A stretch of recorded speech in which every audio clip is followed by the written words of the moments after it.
part to the age of innovation, Sneferu looked at the bent pyramid and sighed. It was an admirable structure, but he knew he could do better. The architects had pushed themselves with that one, experimenting with steeper slopes and smooth sides. And while it had stood the test of his scrutiny, he wanted something greater, something that would stand as an eternal symbol of Egyptian power and achievement. He confided his thoughts to his architects, dreaming of a pyramid so perfectly smooth and symmetrical that it would gleam like polished granite. They understood his vision and bowed before him, ready to bring his dream to reality. With the bent pyramid as their foundation, they set about creating a new design, one that would push the boundaries of geometry and engineering. The result was the Red Pyramid, an awe-inspiring structure that redefined what a pyramid could be. Its four sides were flawlessly smooth, rising in perfect symmetry to form a majestic peak. The angle of the sides was slightly less steep than the bent pyramid, making it more stable and ensuring that its smooth surfaces would stand the test of time. This innovation didn't go unnoticed. As the Red Pyramid took shape, other rulers across the known world looked on in awe. In fact, the design became so iconic that when another great pharaoh, Khufu, later built his massive pyramid at Giza, he modeled it after Sneferu's masterpiece. The Great Pyramid of Giza, the oldest and largest of the three pyramids at the Giza Plateau, was designed with the same smooth sides and symmetrical angles that had made the Red Pyramid a marvel of its time. Khufu's pyramid was larger, yes, but it was essentially a continuation of Sneferu's legacy, a testament to the enduring impact of the innovations introduced by the Old Kingdom's greatest pharaoh. The construction of the Red Pyramid was more than just an architectural triumph. It symbolized a shift in the very core of Egyptian society. It was a clear message to the world that Egypt had entered a new era, an era of divine kingship under the rule of a highly capable pharaoh. Now, this isn't just my interpretation. Let me show you what Sneferu himself said through the stones of the pyramids. Inside the Red Pyramid, there are chambers inscribed with magical spells. Some mention Ra, the sun god, and others praise Sneferu's ability to control the forces of nature. One inscription reads, "The earth is tranquil, the sky is pacified, the gods rejoice." Everything is done according to his heart's desire.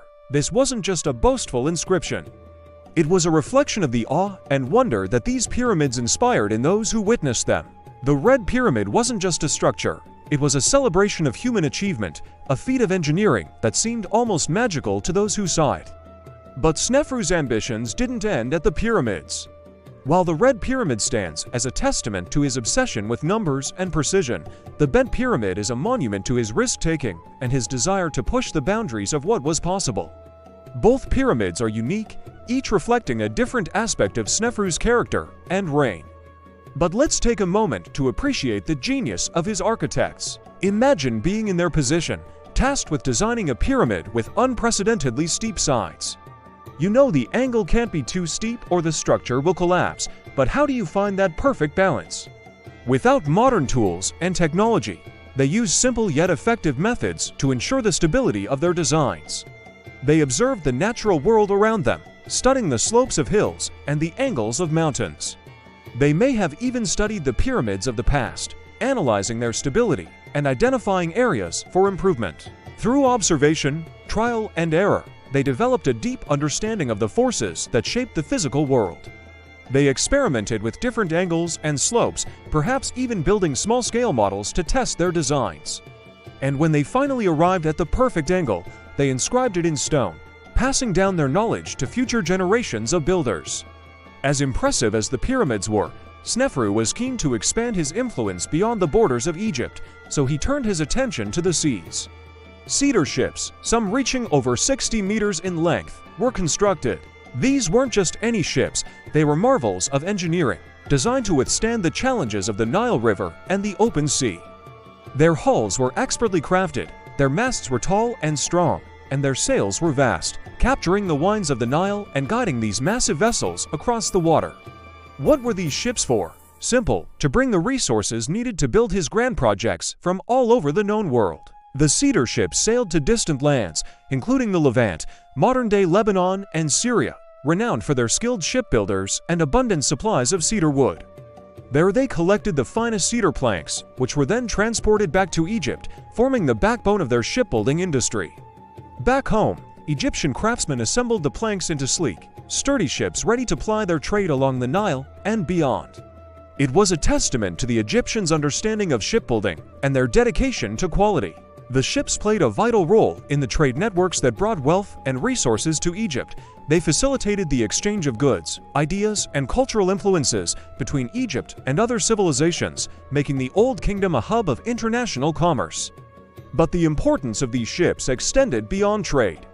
They were symbols of Egypt's growing power and influence on the seas. The sight of massive cedar ships sailing the Nile and navigating the Mediterranean sent a clear message to other nations. Egypt was a force to be reckoned with, and its reach was expanding far beyond its borders. Under Sneferu's leadership, Egypt's fleet grew, becoming one of the most powerful navies in the known world. By harnessing the power of the seas, Sneferu laid the foundation for Egypt's rise to maritime dominance, a legacy that would echo throughout history. The success of his reign led to a flourishing of art and religion. Temples expanded in size and intricacy, becoming grander than ever before. Inscriptions became more elaborate, telling stories of Sneferu's victories and achievements. But Sneferu wasn't just building monuments, he was building an ideology. He was creating a system of beliefs that elevated the pharaoh to the status of a god, a concept that would become central to Egyptian society. People flocked to the temples, eager to pay homage to Sneferu and seek his divine favor. Priests gained influence, and religious festivals became grand celebrations, uniting the people in their devotion to their king god. Sneferu encouraged the worship of Ra as the supreme deity, setting the stage for the sun god's eventual dominance in Egyptian religion. This religious fervor wasn't just a tool for control. It was a way to express the awe and wonder that people felt towards their pharaoh. In a world where the line between the divine and the mortal was blurred, Sneferu was both king and god, and his people revered him as such. And finally, let's not forget the legacy Sneferu left behind. He wasn't just remembered as a builder or a conqueror, but as a good ruler. Records tell us that he was generous, approachable, and beloved by his people. That's a rare thing to hear about rulers in the ancient world, especially during the Old Kingdom period, which is considered to be a golden age in Egyptian history. Sneferu was one of the few rulers whose name remained popular long after his death, a testament to the love and respect his people had for him. So let's recap what we've learned today. From mastering complex mathematics and geometry to building the first true smooth-sided pyramids, from creating a powerful navy to expanding religious influence, Sneferu's accomplishments were numerous and groundbreaking. He ruled Egypt in the 26th century BC, ushering in a new era of innovation, achievement, and prosperity. Today, we remember him not just as a mighty ruler, but as a visionary leader who shaped the course of Egyptian history forever. His legacy lives on in the majestic pyramids, the grandeur of his temples, and the enduring respect of his people. Indeed, Sneferu was a shining example of what a leader should be, leaving behind a legacy that continues to inspire awe and admiration millennia later. And that concludes our journey through the life and accomplishments of Pharaoh Sneferu, one of the most remarkable rulers of the Old Kingdom. Did you enjoy this episode? If so, don't forget to hit the thumbs up button below and subscribe to our channel. Each week, we bring you fascinating stories and insights from human history. Your support helps us continue this journey through time. So thank you for watching and joining us in exploring the incredible tales of our past.